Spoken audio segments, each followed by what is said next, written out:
ஒருவருடைய date of பர்த்ல பிறவி எண், விதி எண் 2 இருக்கும். பிறவி எண் வந்து தேதி மட்டும், விதி எண் வந்து தேதி, மாதம், வருஷம் 3யும் கூட்டி வந்தால் விதி எண். உதாரணத்துக்கு 1/1/2020னா 1ங்கிறது வந்து பிறவி எண். தேதி, மாதம், வருஷம் கூட்டி பார்த்தா 6ஆம் நம்பர் வந்து விதி எண். இப்ப நான் சொல்றது பிறவி எண் 7 கேது, விதி எண் 8 சனி. கடவுள் பக்தி, சுறுசுறுப்பு, தைரியம், அழகான தோற்றம், கலை ஆர்வம், பேச்சு திறன், நேர்மை எல்லாம் இவர்ட்ட இருக்கு. தான் என்னப்படிதான் காரியங்களை செய்வாரு, பிறருடைய அறிவுரைகளை கேட்க மாட்டாரு, பிறரை அதிகாரம் பண்ணுவாரு, எந்த கஷ்டம் வந்தாலும் சமாளிக்க கூடியவரு, போராட்ட குணம் இருக்கும். நிறைய பேட்ட பழகினாலும் உண்மையான நண்பர்கள் அவ்வளவா இருக்காது.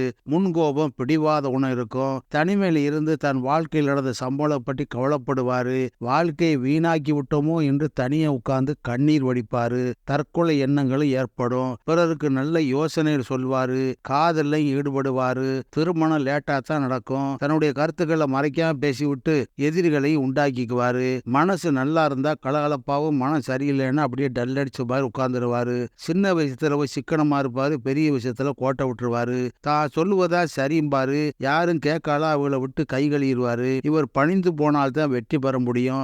ஆபரேஷன், விபத்து, ஸ்கின்னு, வயிறு, பல்லு, மூட்டு வலி, மனநோய், சுகர், ரத்த ஓட்ட கோளாறு ஏற்பட வாய்ப்பு உண்டு. உப்பு சர்க்கரையை குறைக்கணும். இது வந்து பொதுவான குணம். பேருக்கு தகுந்த மாதிரி குண அமைப்பு மாறும். உங்க பேரை சொன்னா ஃப்ரீயா ஒரு 3 விஷயங்களை சொல்றேன். இதை பயன்படுத்திங்க.